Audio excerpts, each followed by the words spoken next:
me. How is Trump supposed to prove that he was innocent of this? How is that supposed to happen? How is he supposed to even make the case? Okay, there's so much about this that is just, but this is Democrat jury, Democrat city, Democrat judges, multiple judges now going through this, and they're just waging political warfare through the legal system. It has nothing to do with anything else. And the judges that are looking at this, they're not applying the law. What they're doing is wrong. What they're doing is grotesque. But let's start with this: $83 million for defamation. How do you come to that figure? 83. Can someone defame me and give me $83 million? I'll take it. They can say whatever they want, but they got to give me $83 million. Okay? That is a vast fortune. That is a tremendous $8 million would be a big defamation. That's like a pretty major. I think Trump got $14 million from CBS News. Check me on that one, guys. I think it was $14 million, something like that. That's for a corporate organization intentionally defaming him. But Trump, $83 million. You just start with that figure and you say, this is a scam. I mean, this is absurd. Absurd. Why not $8 trillion? I'd want to ask these judges. This is a 3-judge panel, U.S. Court of Appeals for the Second Circuit. Says the jury's damage awards are fair and reasonable. What planet do they live on? What planet are these people living on, these judges and the jury? They're living on planet I hate Trump. That's it. That's it. Everything else is irrelevant. There is no logical way to get here. In 2023, this is the Washington Post, a jury found that Trump had sexually abused Carroll, awarded her $5 million in damages. Second Circuit rejected Trump's appeal in that case. And then you've got this one. A jury concluded Trump defamed Carroll and ordered him to pay $83 million. Trump's filing has called this a grossly excessive compensatory and punitive damages. Of course it is. But that's the point, right? That's the point. I always say the process is the punishment. Well, in this case, the price tag is the punishment. And just as we saw with the Letitia James scam, I don't even remember. What was that, guys? Hundreds of millions of dollars. Hundreds of millions of dollars to take from Trump and the organization, trying to bar his sons from being able to practice law in this. To be officers of a company, not to practice law. Officers of the company in the state of New York. What world are these people living in where they think that this is fair or this is just? And that's just on the scale of the punitive damages here. That alone should be considered laughable to any reasonable person. But remember, Trump derangement syndrome is real. It should be classified in the DSM, the Diagnostic and Statistical Manual of Mental Health Disorders. It should be in the DSM. They should put the trans thing back in the DSM. Gender dysphoria, that's one thing. And then you should have Trump derangement syndrome in there too, because people are just, when it comes to this guy, they are absolutely nuts. They will forget about everything. They will abandon everything. In fact, I talk about this kind of mass hysteria and mass mobilization in the wonderful book, Manufacturing Delusion, which you should all go check out and get a pre-order of. This is one of the things I write. So there's the weaponized law. There's also just engendering, if you will, or creating mass delusion, mass hysteria. And they've done this against Trump such that you can't even begin to reason with people that are in the grips of this. Even though here we are, he's president, and look at the country. Actually, things are going great. As relatively speaking, there's still a lot of problems, but from the perspective of what decisions are being made by this administration, the first year up to September, it's September 8th today. The first year, it's an AA minus maybe for Trump. Maybe AA minus. Can't give an A plus because that's perfect. It's really good. He's done a really good job, and the economy is doing very well, and the country is doing very well overall. And yet, they're still in the grip of Trump derangement syndrome.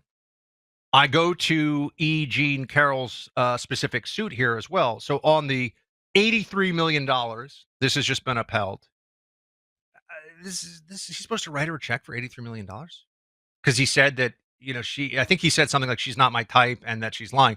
So now if you profess your continued innocence about a sexual assault from 30 something years ago, no criminal trial, no criminal charges filed, you profess your innocence, you can be sued into into destruction, essentially. Now, well, Trump's got enough money that he can pay this, but and then the other part of this that I think everyone forgets, this was only possible because the state of New York changed the statute of limitations for adult sexual assault cases.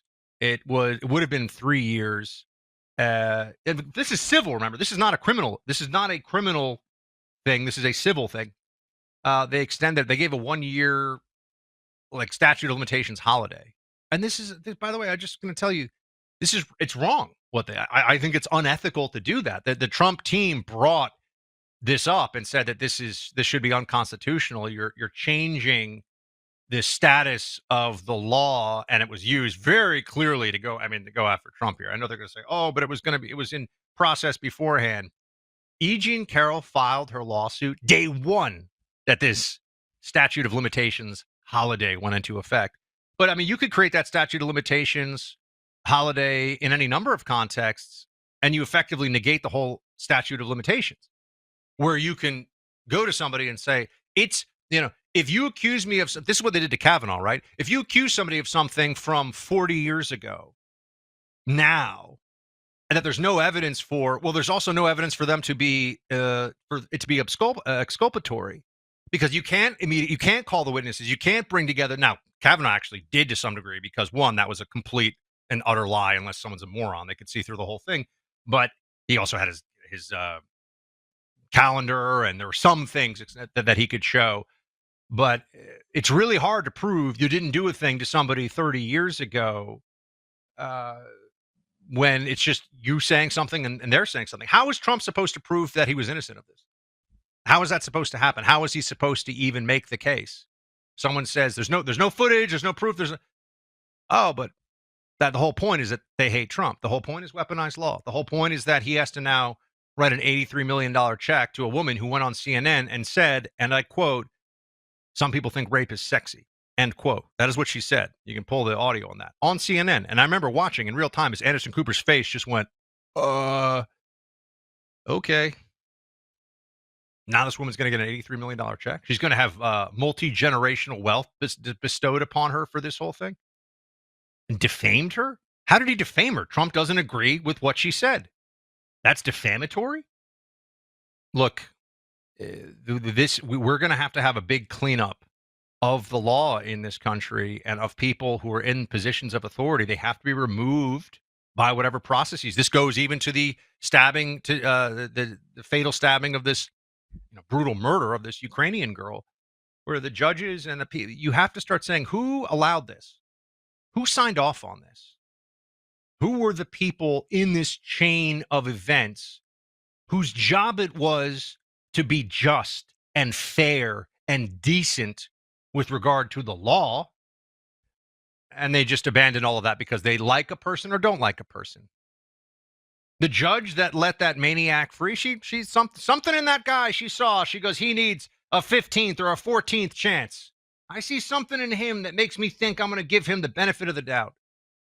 And the judges in this case, with looking at the E. Jean Carroll case, they go, I'm looking at Trump and I'm thinking no benefit of the doubt. Not that there should be any doubt in this, but no, I'm going to go against Trump on this one. Something I see in him that I don't like. That's not the way it's supposed to be. It is not supposed to be left up to the politics of these individuals to determine what is just, what is fair, and what is within our system. And this is why Trump has to, and the people that are entrusted by this administration have to take a strong hand in cleaning up this mess, stopping this madness from ever happening again. Just because lawfare against Trump failed in this last election does not mean that the people engaged in it should avoid accountability and consequences under the law. And that is something we should apply to all of this going forward. All right, there was another terrorist attack in Israel this morning. It happened at a bus stop outside Jerusalem when a Palestinian gunman opened fire on civilians, killing 6 and wounding scores more.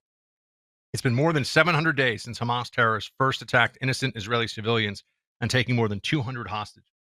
No one wants the current conflicts in that region to subside more than the average Israeli citizen. Whether it's Hezbollah, the Houthi rebels, the Hamas terrorists, or the nation funding all their efforts, Iran, Israeli citizens are under constant threat of attack.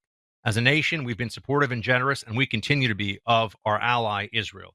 And the International Fellowship of Christians and Jews is the nonprofit organization that has built an incredible partnership for us to help those in need throughout Israel. Your donations to IFCJ provide critical first aid and emergency services. Now is your time to help Israel's innocent and most vulnerable. To rush your gift, call 888-488-IFCJ. That's 888-488-IFCJ, or go online to this website, ifcj.org. That's ifcj.org.